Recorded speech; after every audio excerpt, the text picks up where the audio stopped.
so all that's left on the anglerfish are his gonads.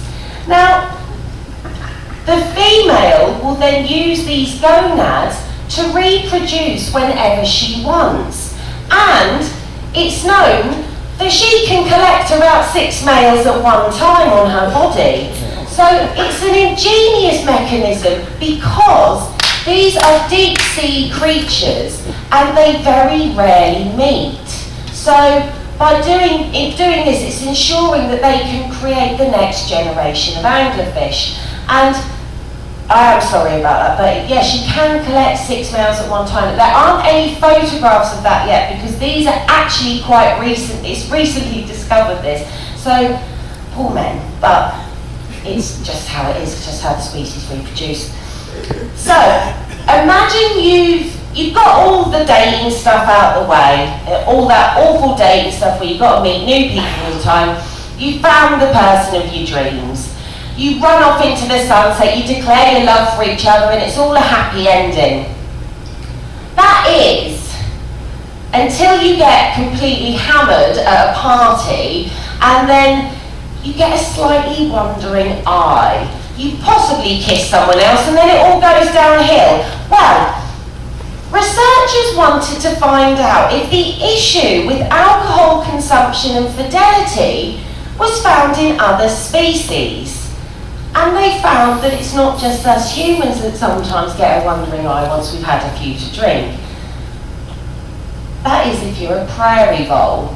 Now, prairie voles are monogamous, which means that they mate for life.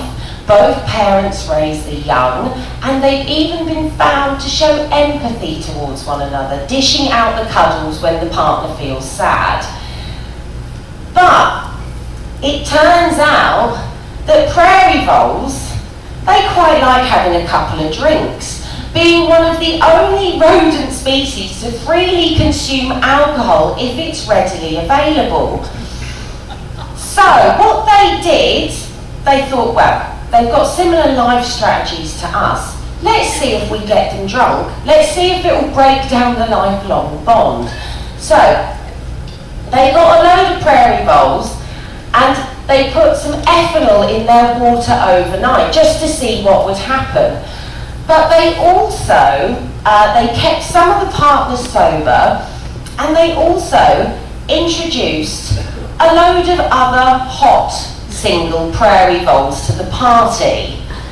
And the results were truly telling. Nearly 100% of drunk females stayed with their partners. In fact, they wanted to interact with their male partners more when they were drunk. But the males did the complete opposite. Nearly 100% of males, when drunk, had a wandering eye, took no notice of their previous lifelong partners, and were significantly interested in the hot new young females. Now, they also found that unequal drinking was a bit of an issue with vole relationships as well, with the males that drank really heavily were more likely to cheat on their partners, but males that drank moderately, they stayed faithful. But if both the female and the male had a similar drinking problem, they'd stay together. It's true love, isn't it? Now, this just shows, it's fascinating because it shows that humans aren't the only species that are known to have issues with fidelity when under the influence. And I think the moral of the story is always just drink the same as your partner when at a party. But that is it from me today. I hope you've enjoyed our brisk look at bizarre dating of the animal kingdom. If you do have any questions, I'll be out the back there for a little while. And I hope you enjoyed the rest of your day. And thanks for getting up so early. And I'll see you next time. Thank you very much. Yeah.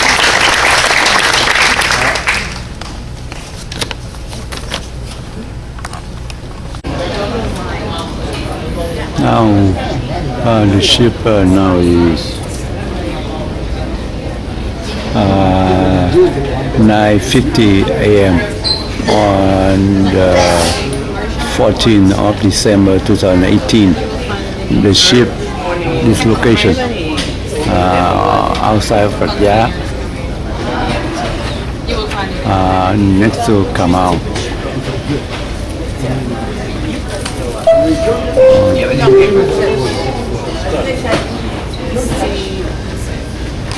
Gateway port to Ho Chi Minh. By the way, Ho Chi Minh is the largest city in Vietnam, and as you may know, Ho Chi Minh is the ex-Saigon. So ladies and gentlemen, I would like to give you now some updates about our sailing today, our arrival tomorrow, and the sailing for the next few days. So right now we are heading to southeast on a speed of 18 nautical miles per hour, 18 knots. As you can see outside, we have some higher wind today from northeasterly direction on our port side. Some seas up to 6 feet or 2 meters. Also from port side, easterly direction. We will continue this sailing until sometime after 2 p.m. where we will start altering course to east, leaving the southwest coast of Vietnam on our port side, and then progressively heading to the northeast along the coast of Vietnam. Yeah, I have somebody here. The air temperature right now in the open deck is 28 degrees or 82 Fahrenheit. Please pay extra attention if you are going to the open decks. Avoid opening the doors on deck 4 and all as per schedule. Tomorrow, the vessel will be berthed in the port of Pumai, which is again the gateway port for Ho Chi Minh.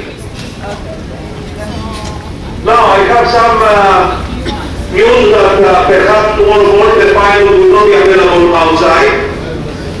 That means we might need to proceed without pilot inside the channel, and we will do 17th of December. Taking consideration these adverse weather conditions that we will have from now on, which will affect the speed, the sailing, and most importantly, these weather conditions will be to Hong Kong, which will again not be affected. Arrival to Hong Kong will be on December 22nd as per schedule. I just made one video that you can watch on your station TVs, and we have printed also one letter that we will place in your staterooms for you to see the revised itinerary. Again, this revision is because of the weather conditions that we anticipate ahead of us, and because we want to give you all the points in this itinerary. So every guest that is scheduled to participate on shore excursions with celebrity will be informed and will be rescheduled, and those guests that they have made their own of the Nugent dynasty. So you'll see a lot of old, this is Tu Duc Tomb, you'll see a lot of old structures, the citadel, citadel is being restored as well, quite well. And that approximately, I'd say about an hour and 45 minutes, you have a drive north to Hue. And then you have Hoi An. This is an old merchant town, an old trading town. So they'll have rivers next to it. It's a beautiful, colorful, kind of great spot just to go take some photos, do some shopping.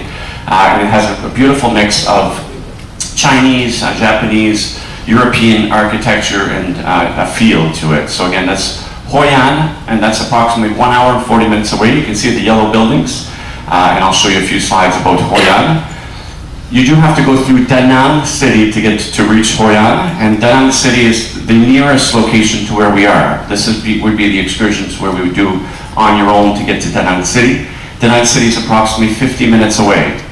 So again, we're in Chiang Mai Port, we're in an industrial port, there's no town right there. There's a small beach resort nearby, but it's a less touristic beach resort really, that particular area. So Da Nang City is approximately 50 minutes driving to get to the city center. And I'll show you a few photos as well to get you familiar with that. So here's the slides to show you, I've circled them here. This is Da Nang, this is the closest spot. Here you're going to go up into the mountains up into the rice fields over to Hue, and then this is Hoi An. Those are the three, and this is Chiang Mai port. This is the port right here. So again, we're going to be docked kind of between Hue and Da Nang. Again, industrial pier. Just be careful if you're taking taxis. Again, registered vans. If you're booking excursions, a lot of them, might not have insurance. Those type of things. Just, of course, try not to leave too rushed. If you're going independently, make sure you talk about the prices and you got everything set before you depart, and your sites and where you're going to go if you do. There will be some locals that'll be outside here. Not official taxis, let's say, because it's too far from the city.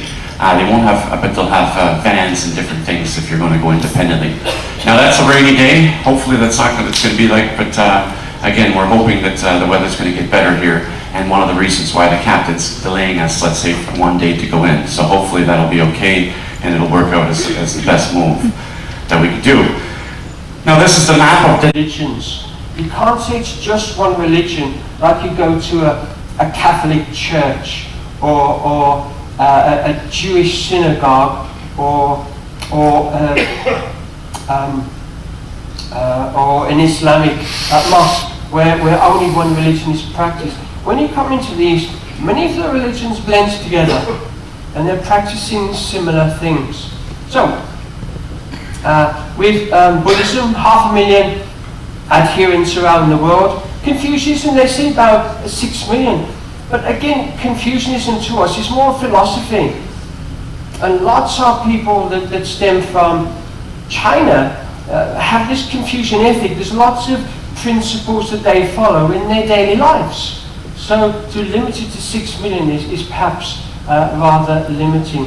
Sikhism is very young in a way in terms of religion, about 1500.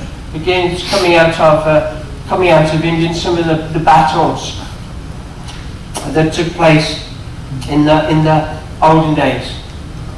The Western religions that we tend to think about, Judaism about 15 mil, Christianity about 2.4 billion, and Islam about 1.8 million. Again, all three stem from the same roots, which is what they call the Abrahamic religions. All three strands of that religion, you can trace them all back to Abraham and the sons and what happened to Abraham. Jesus Christ is the man, if we think in Christianity 2,000 years ago, and the Prophet Muhammad, again about 600 years later than that, is the centre, if we will, of the thinking around Islam. So it gives us a sense of perspective of religions. But the ones I really want to focus on are the orange ones towards the bottom, which are the ones that really have dominated thinking in this part of the world. And the key message is they tend to blend together rather than being separate religions that we know what those beliefs really stand for. That's the thinking process. Now, when I did a master's a few years ago and I was thinking about religions, I had to answer this question to myself: what is the difference between a religion and a philosophy?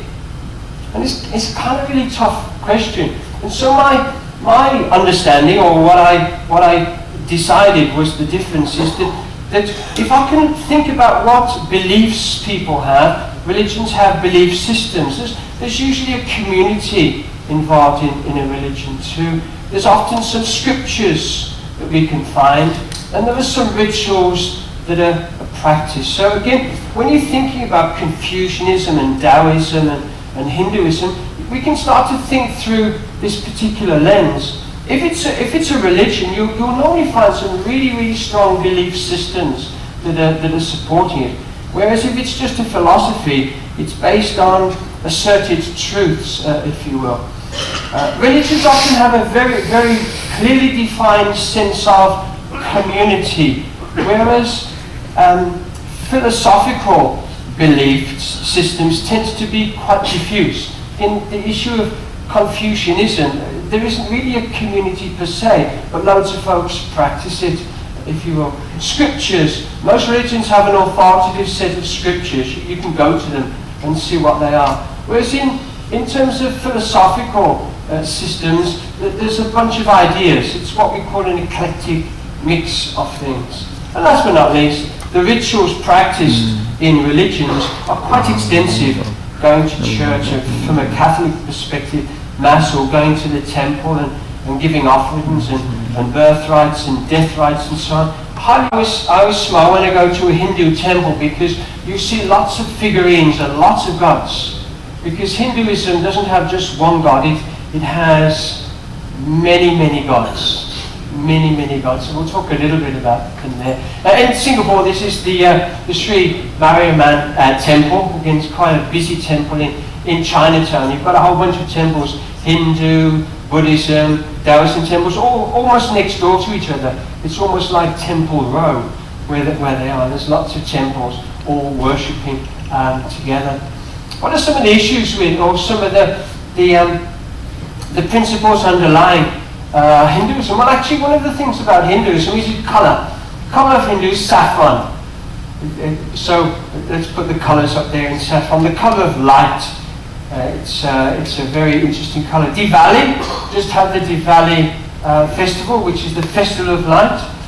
Diwali is the word they use in the UK. It's the Hindi word. In Singapore, we call it Deepavali, which is the Tamil word for the same thing, the festival of light. But it's the same festival. It's just the different language that they use for the two. So in Hinduism, there's one supreme transcendent being. So it's theistic. There is a God up there, a big God that sits across the top, and it's about the truth, the Dharma, karma, reincarnation. So it's this concept of birth and death and rebirth, reincarnation, karma. What goes around comes around.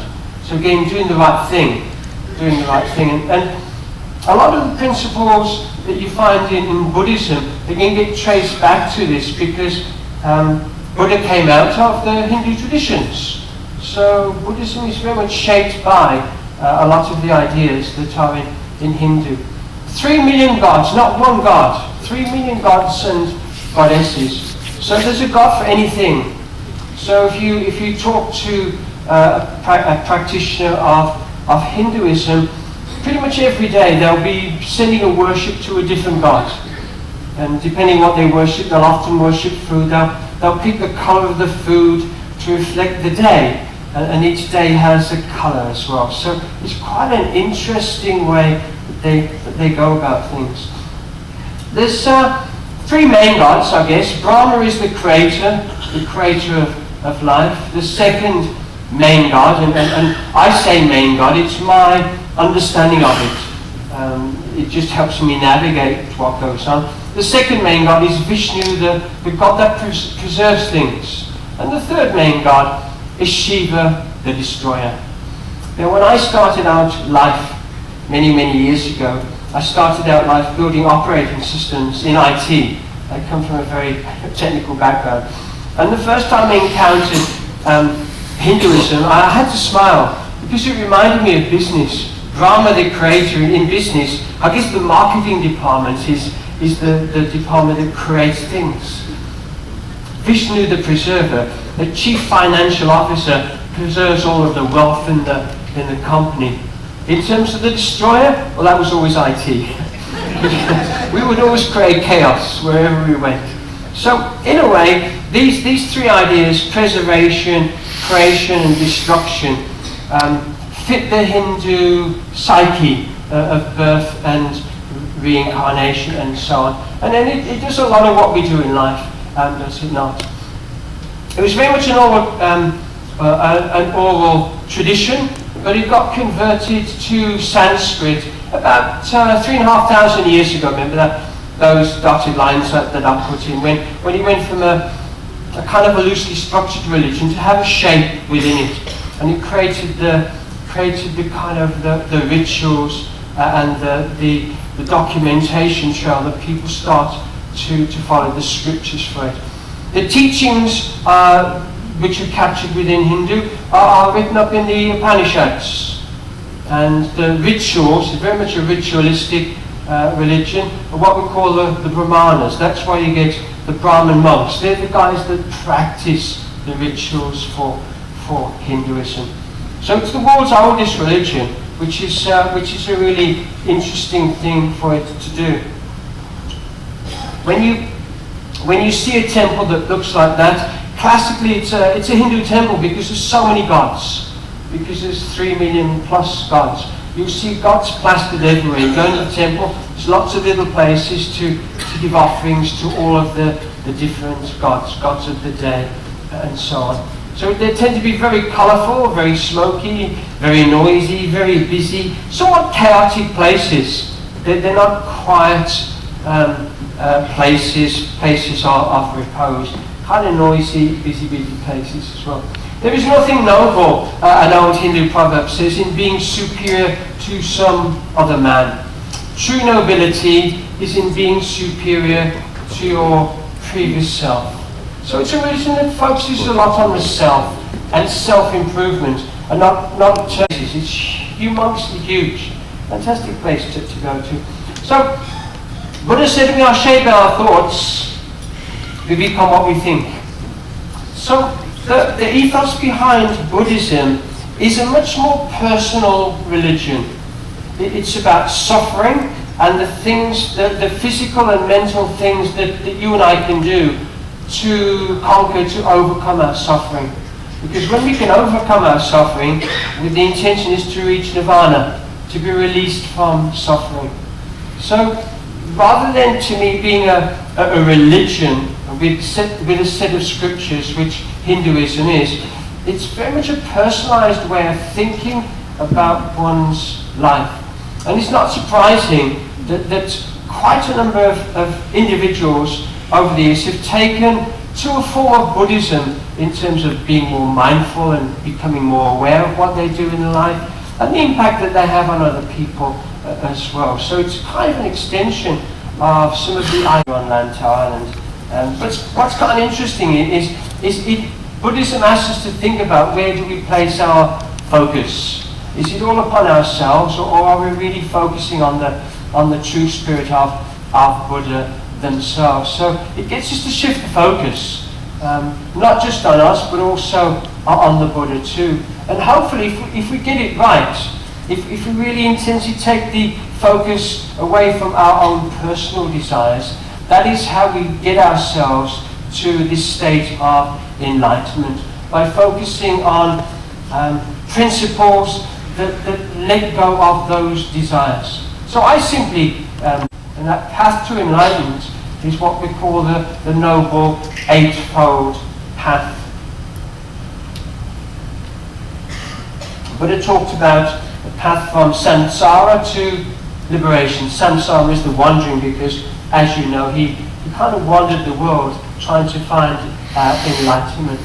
So what's the Eightfold Path? Well, there's 8 things that it sets out we have to follow in order to reach enlightenment. The first is about wisdom. It's about thinking. It's about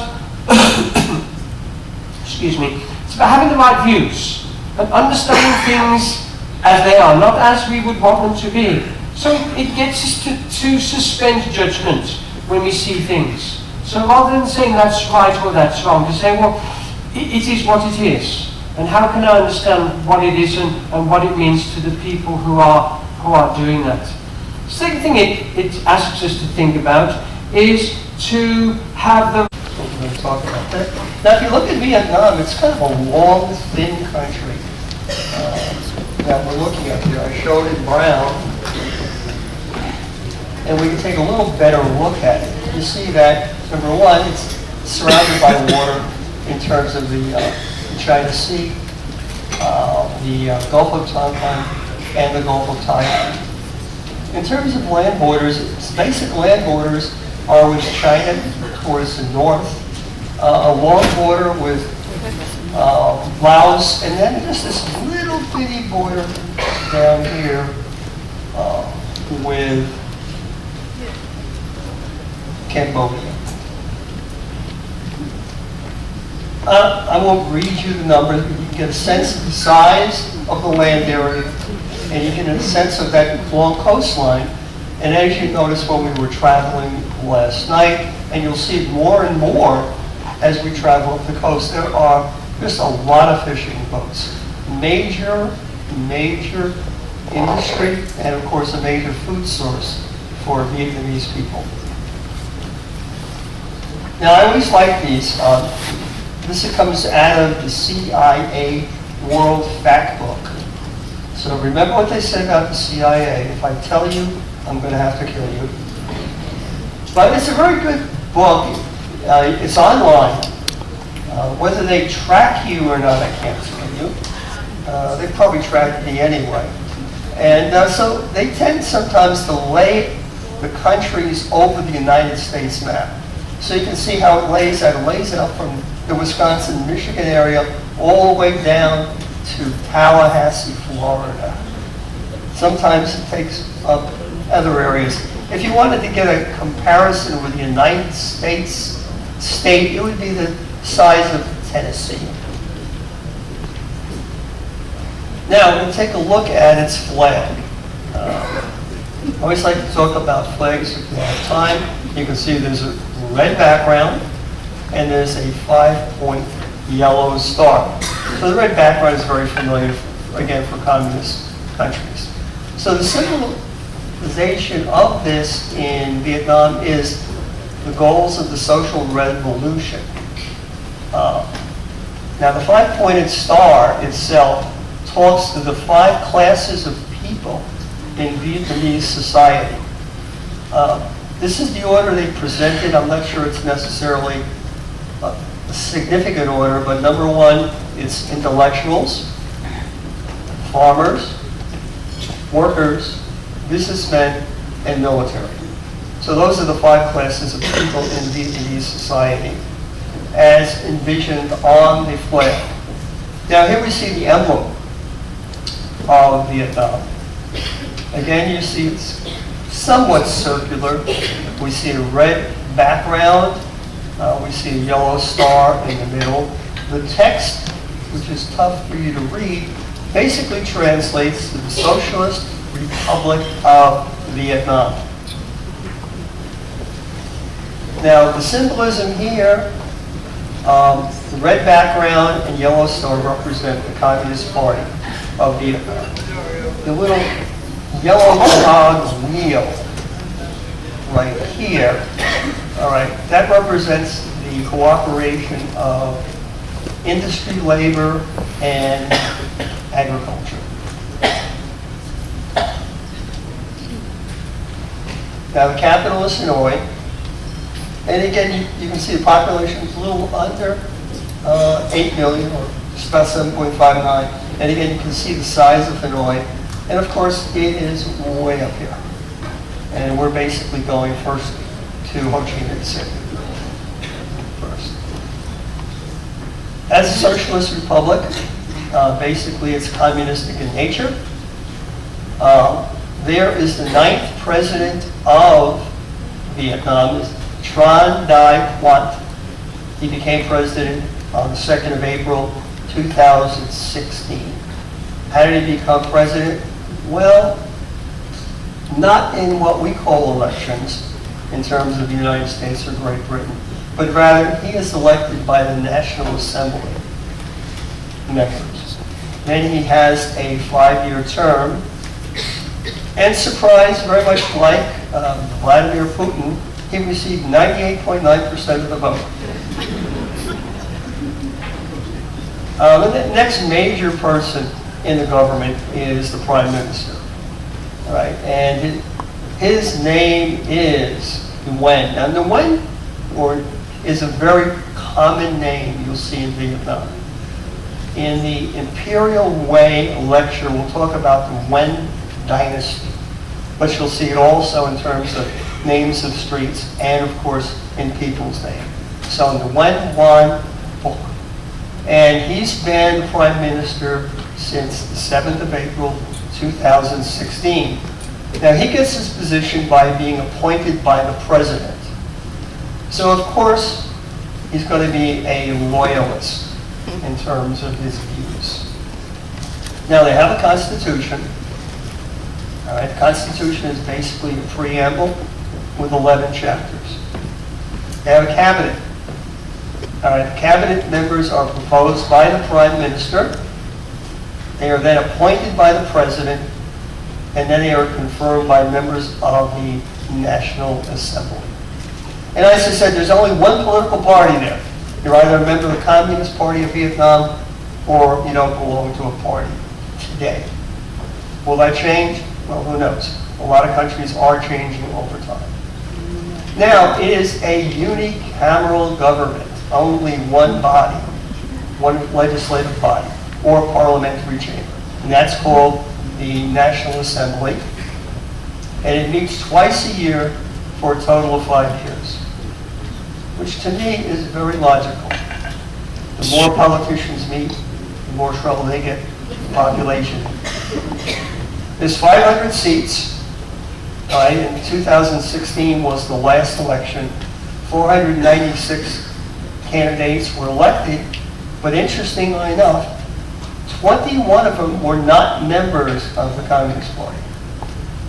So I guess it is possible to get elected. Now let's take a look at the economy. All right, so here we see the economy of Vietnam, 37th highest in the world in terms of gross domestic product. It is larger than Belgium and smaller than Iraq. So that gives you an idea or comparison of where it stands. Now you want to do another comparison. At that point in time, the United States GDP was $18.56 trillion. So you get a sense of size.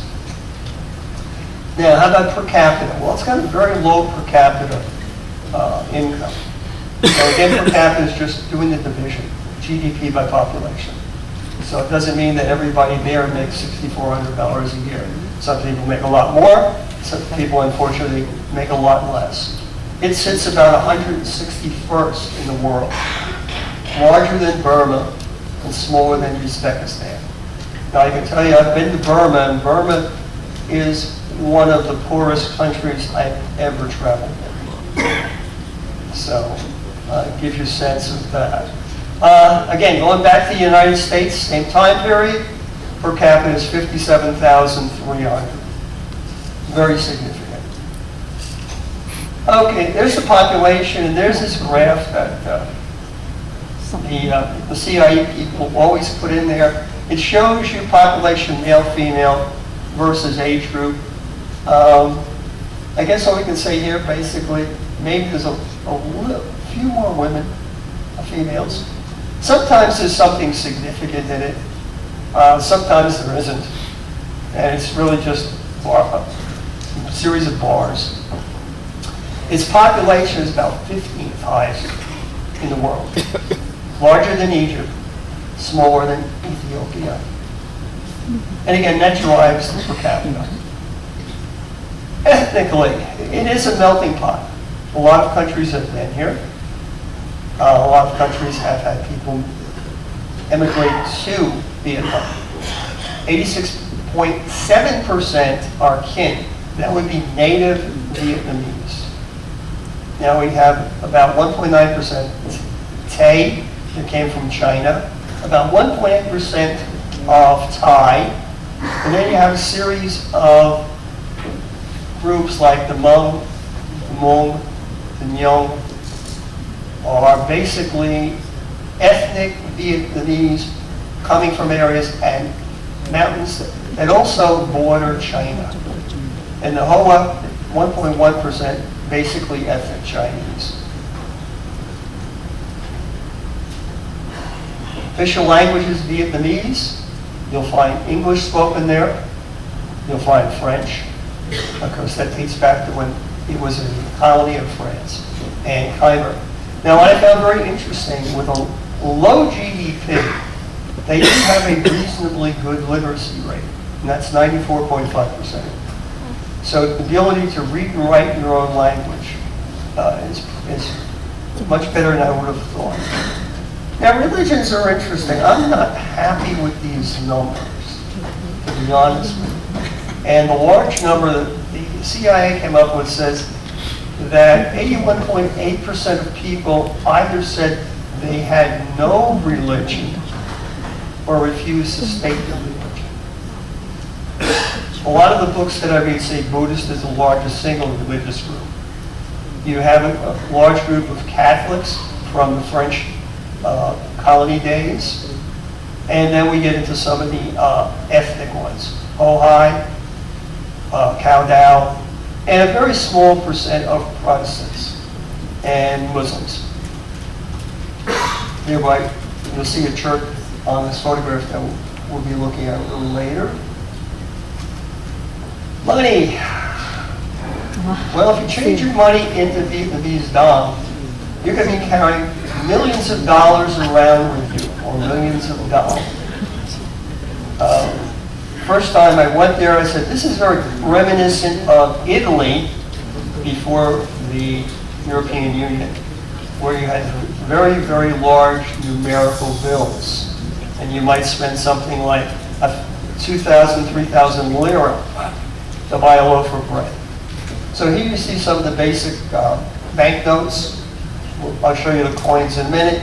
And of course you can see that Father Ho will be smiling out at you when you use the money. Now there's some older banknotes, much lower, 100, 300, 500,000. They're still in circulation, but they don't do much in terms of that. Here you see the currency. And these were the exchange rates before I left for the ship, in terms of what you would get. Of course, if you're changing money and a money changer, you're not going to get those. All right, I do this once a cruise. This is a very handy little app that works on your iPhone or your iPad called XE. Now, XE does currency conversions for you. It's free. You get ads. If you don't like ads, then you can buy them. But the ads are okay. So what it will do for you is convert any currency that you would tap on a currency that it appears up here. This is Thai baht.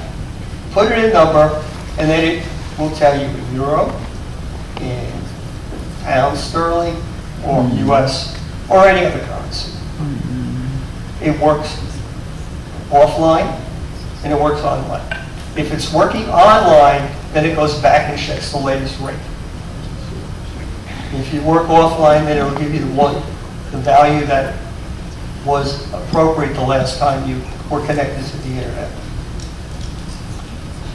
It was using this particular app that I found down in Hong Kong. I paid $31 for a hamburger, US dollars. So sometimes it's nice to know what I call what something is worth in real money. Well, real money means your home currency. All right, Vietnam's history. War, being colonized, and rebelling. China was probably the first to occupy Vietnam. They occupied Vietnam 4 times during its history. It became ultimately a tributary state to, excuse me, I'm still fighting a cough that's been going around, started in the last voyage. It was a tributary state to China and to France. And we talk about the Yuan dynasty, we'll talk about how it became a French colony. Both cultures did leave an impact on Vietnam. The Yuan dynasty, 1802 to 1945, key about 1945, because that's when the communists took over. Shown there is Bao Dai. He was the last of the Yuan dynasty emperors, and he was the one who basically surrendered to Ho Chi Minh's forces. That caused the French to leave. The French returned and tried to reestablish a footing there, but they had a major defeat in Dien Bien Phu in 1954. And that was the end of French colonization. All right, as a result of that, there was a Geneva Convention, and it partitioned Vietnam into 2 states. 17th parallel was the dividing point. a communist-led North supported by the Soviet Union, and a capitalist regime supported by the United States. Now, one of the things you're going to see is what Americans will call the Vietnamese War, they will call the American War, or the American War of Aggression. It's some places you will find out that it's a very sensitive subject, and other places you won't.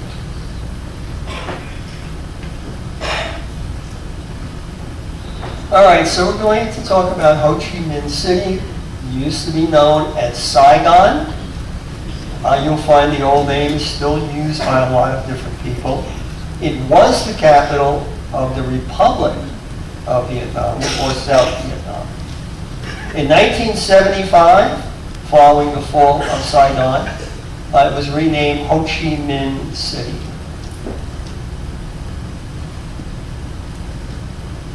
Again, I'll give you a sense of the size of the city, so I won't read it to you. It goes back to a story I was teaching in one university, and they, at the end of every semester or school year sometimes, they would ask questions of the students. And one of the one that was answered very vehemently was, "Don't read the slides to me. I can read." So I try not to, but I'll slip probably. All right, now there's cultural differences between the North and the South. And that's just the nature of that division that took place on the 17th parallel. People in the South tend to be more business-minded, more hospitable. People in the North tend to be a little bit more sensitive to the issue of the American war of aggression. All right, now what can you see? Well, I always like locator maps when I can find one. This particular locator map I got from a hotel. And so it will, the hotel was here. I guess I'll just show you the hotel. And everything resolves around a square, and we'll talk about that. And then a lot of things are just walkable from that square. But again, the word walkable means different things to different people. To do that. There's a number of museums too, which aren't on there. There's two museums about Vietnamese history. There's one about the American War, and there's one about the life of Ho Chi Minh. All right, let's talk about the end of the American War, when it took place. It took place on the 30th of April, 1975. At 10:45, when a North Vietnamese army tank rammed the main gates and entered the palace, and then proceeded to hang a flag on its balcony. This was victory for the Communist Party. There are two tanks that are existing today that are parked on the grounds of what's now called Unification Palace. And there we are.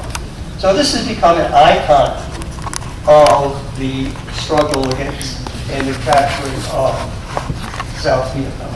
It's a time capsule. Everything was left the way it was when that particular tank broke down the barrier.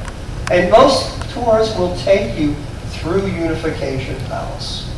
So it's a 5-story building, offices and meeting rooms. In the basement, which I thought was more interesting, basically was a series of tunnels. The person who wrote this said a warren of tunnels, but didn't toot my own horn here. A war room and a telecommunications center that was used heavily during the war. So you go through a series of these rooms with your tour guide. Here's the cabinet room. So in there you would have the prime minister, the cabinet members, and 7 deputy ministers. In the time between 1967 and 1975, the cabinet was shuffled 5 times. So there's a lot of change in cabinet makeup. The last government was actually appointed on the 29th of April, 1975, only to end the next day. So it was very, very interesting. In fact, at the time when the government was being formed, it turns out that the president, Duan Van Ding, was on Radio Saigon surrendering. So it's one of the strange things in life. All right, here you see a state banquet room. Supposedly 100 people. I don't see it, but I guess you can cram a lot of people in there. What was it used for? Inauguration certainly was one of the things. Under the president, the vice president. State dinners. All right, the last state dinner was on the 1st of March, 1975, with the U.S. congressional delegation. And of course, they were talking about the continued support of the United States government of the South Vietnamese. This is the VIP reception room, vice president, reception room. At that point in time, his name was Wen Kai Cao. History was he was an Air Force commander, trained by the French, became the prime minister, and then the vice president, and basically went into exile. He died in Malaysia in 2011.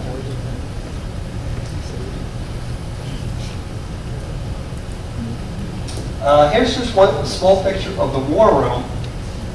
And basically, this was the situation room during the American War.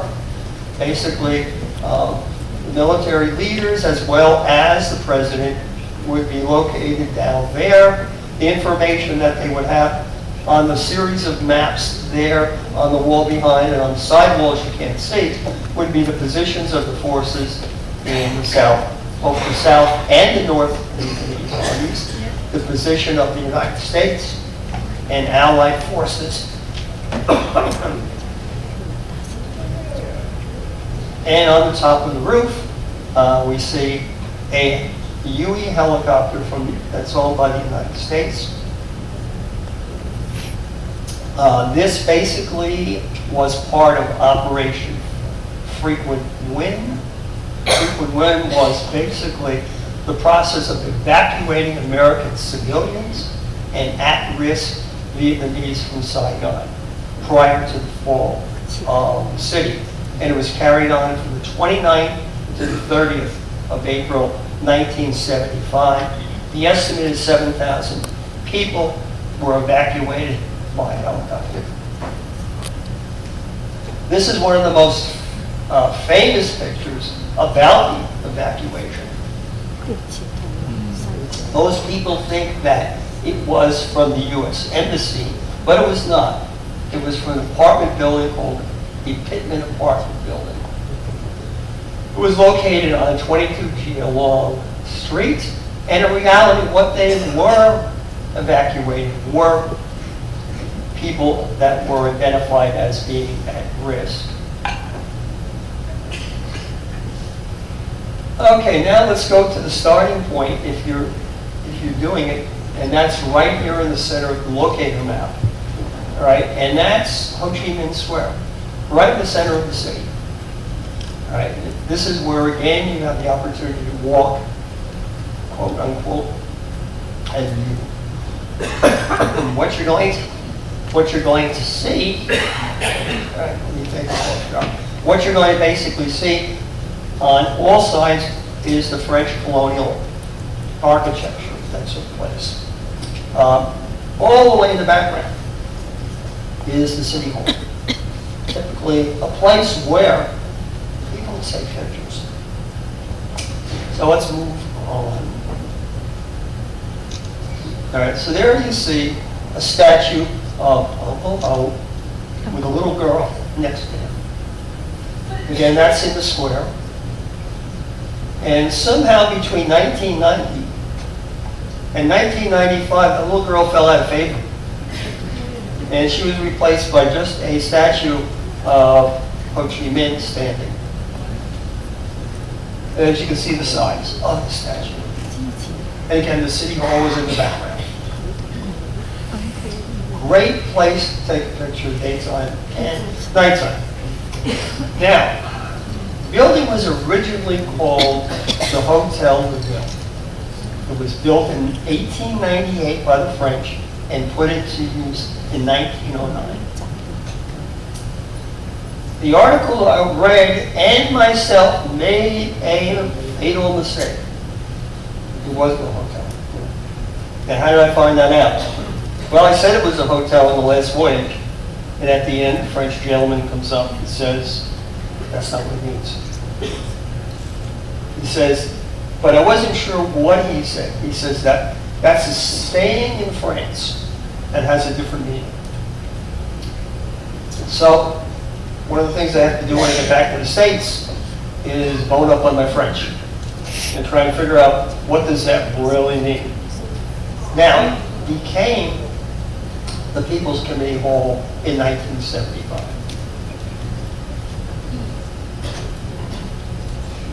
Again, picture of it.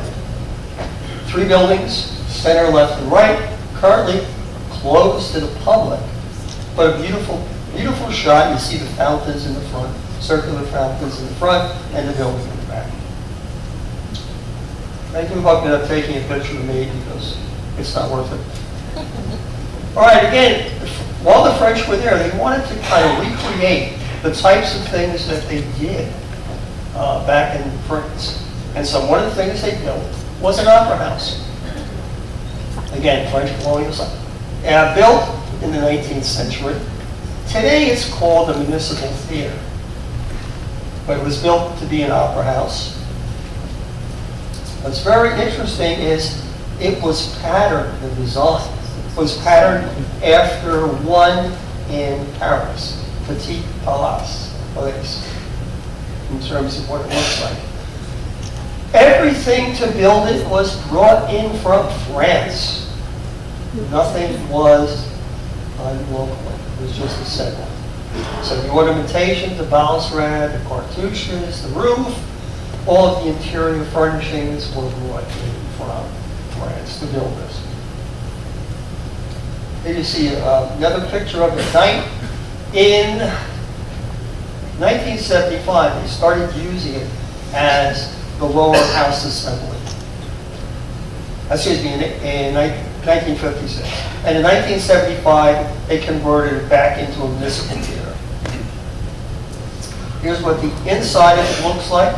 Very nice. It's been restored. On its 300th birthday, it was restored completely. State-of-the-art technology was added to bring it up to date. Today it's used for operas, theater, and other types of things that you would do. It's said that it can accommodate 500 people. I read another article that said it can accommodate 800. So it really doesn't matter when you look per se. Again, the French came. They wanted to bring parts of France. French basically Roman Catholic, therefore they felt the need to have a Catholic church that they could attend. So they built the Notre Dame Cathedral. The first stone was laid in October of 1877 by Bishop Isidore Hollenberg. Construction of the chapel took 3 years. It was consecrated on Easter Sunday, 11 April 1880.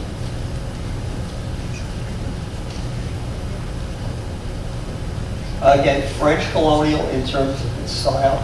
As I said, it's located very close to Paris Square. In 1962, it achieved basilica status. So now it is the Basilica of Saigon Notre Dame in terms of what it's called. You can see two rather large bell towers there. And the bell towers are a total of 6 bronze bells. You can see on top of the bell towers there are 2 very large crosses. Cross height, don't have it. Okay, cross height is about 11.5 feet or 3.5 meters. The width of the cross is about 6.6 feet. The crosses weigh 600 kilograms or 1,322 pounds. A little bit look at the back end of it, showing the presbytery. The overall height to the top of the cross is about 198 feet or about 60.5 meters. Again, like the Opera House, all of the materials were brought from France to construct the cathedral. Total cost is estimated at 2,500,000 French francs at the time it was built. Now, like many, many churches in the world, there's always someone who will see something that they deem might be a miracle. And this is true for the cathedral. There's a statue of Virgin Mary in the garden in front of the church. In 2005, it was reported that the statue shed tears. This, of course, once someone saw it or thought they saw it, it attracted a lot of people to come. Theoretically, the tear flowed down the right cheek. Of course, then the church put together a team to investigate whether or not this was a miracle. Ultimately, the church never confirmed it. Just a picture of what the church looks like. We're looking down this central knob to the presbytery in the back. This is the most unusual thing I've ever seen in a church. We have a statue of Virgin Mary in an alcove. We see to the right of that a stained glass window. There's 56 panels in that window. Again, the stained glass was brought from France. But what's very unusual is the neon around the statue of the Virgin Mary. I cannot say I've ever seen that anywhere in the world. And I spent a lot of time, since my wife's native-born Italian, a good deal of time in Italy. Post office. Well, again, the French wanted to have their own post office. So they built a French colonial-style post office. Circa 1886 to 1891. It was built on a design of a building by Gustave Eiffel. It is still working post office and one of the busiest post offices in Vietnam. Kind of a look inside. Many people think it looks more like a European railway station from the past. Telephone booths. Now, how many people remember telephone booths? Okay, well, since I used to be in the telephone industry at one point, quite familiar. Now, before the cell phone and the mobile phone took over, there were a lot of telephone booths in the world. The more modern ones at that time basically have what we call coin collectors. You walk in, you dial your number, someone tells you insert 35 cents, you put the coins in, and then you get the connection. And as your time runs out, you get told to put more money in. This predates it. And I've seen it in the Caribbean, but I haven't been in the Caribbean lately. And that is, what you would do is you want to make a phone call to someone. You would go there, you go up to a counter and say, this is the number I want to call. The person at the counter would tell you how much you would have to pay. And then they would tell you, go to phone booth number 8. And then you pick up the receiver and your connection. Now, this was the first early phone booths were done like this. They weren't mechanized. Now, what's very interesting is there's a gentleman who was in the post office. His name was Duong Van Nguyen. And he sat at a wooden table under a mural of Ho Chi Minh. And he had a sign, information and writing assistance. Now, it's the writing assistance that's the interesting part. He started doing that at the age of 17, and he became a public letter writer. So if you look at that time, literacy probably wasn't to say. So if you needed correspondence written, you would go to Mr. DeWalt, you'd tell him you want, he would take out his fountain pen and gracefully write a letter for you, which you proposed.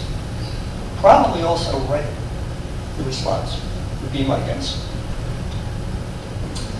Well, if you're going to live in a town, you need a market. So if you look at this little area right here, all right, this is the market. So we're looking at it today.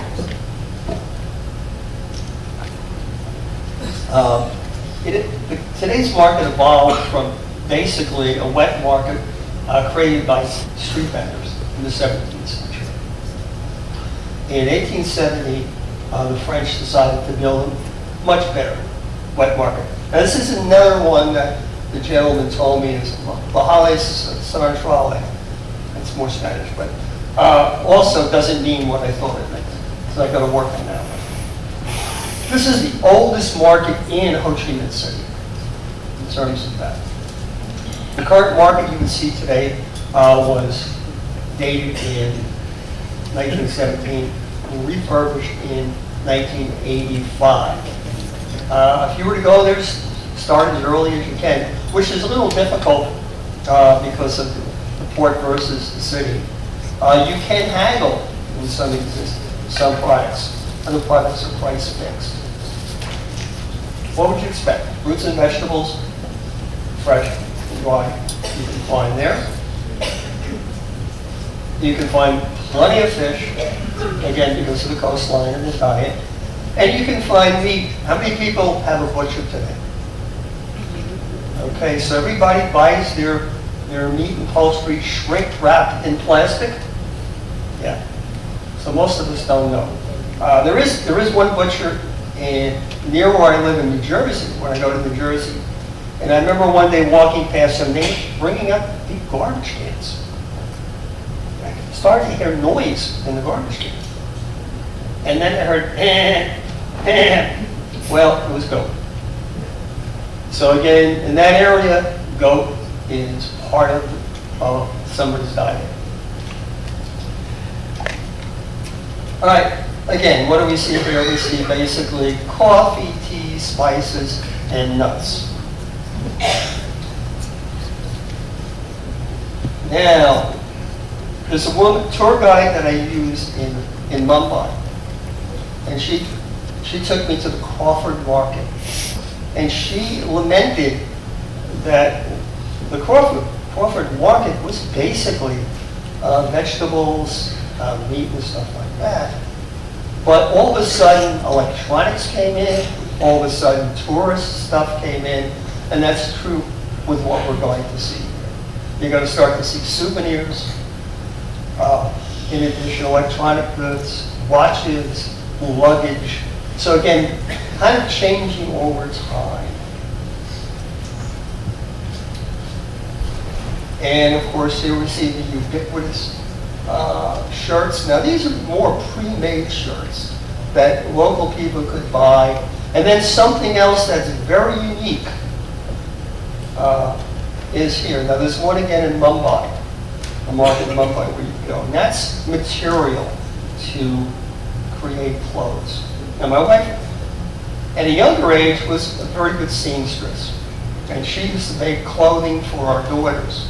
But that was a time when you could go to a store and buy the material and buy the patterns, becoming more and more difficult today to do that.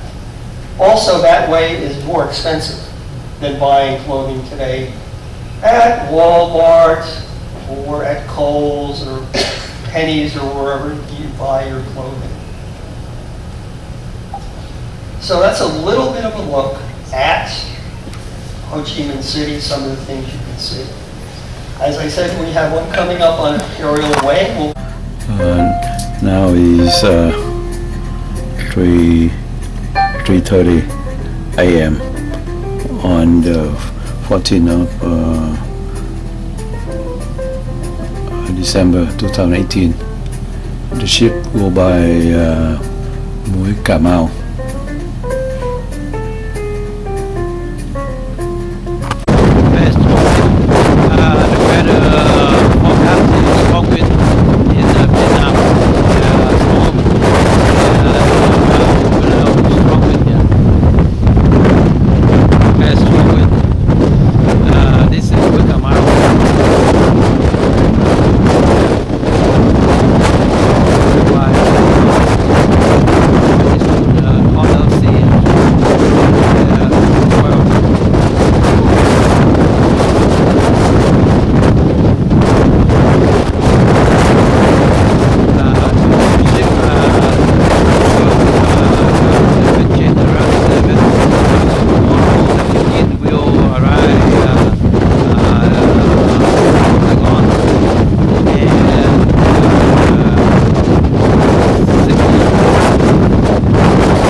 mean, even on the days when, we finish modestly higher, the gains erode sharply throughout the day. And so I think that the operative word here is volatility, and it comes down to, it's not really so much about the fundamentals, and it's not about valuations, it's about liquidity. And that's what's causing this intense volatility and market weakness. What makes December so special is that the Fed's balance sheet is actually shrinking now on a year-over-year basis. And in this cycle, whenever it happened in the past, you could rely on people like Ben Bernanke, for example, or Janet Yellen, to be with the investor and either come in with repeated rounds of quantitative easing, to reboost the liquidity cycle. That's not happening with this particular Fed. You layer on top of that the ECB, you have Mario Draghi coming out and emphasizing downside risk to the outlook, and QE there is over. And that was the other thing that was happening in the cycle, is that when the Fed stopped expanding the balance sheet, the ECB was expanding its balance sheet. That antidote isn't there anymore. So the operative word or words here is the constraint of global liquidity, and that's why risk assets across the board, because it's not just equities, it's also corporate credit, commodities, anything with risk or cyclicality is bearing the brunt of really these liquidity constraints right now. Very quickly, David, can the Fed do anything or say anything to calm investors down next week? Well, I imagine that, firstly, they probably will raise rates. I think if they don't, it won't make them look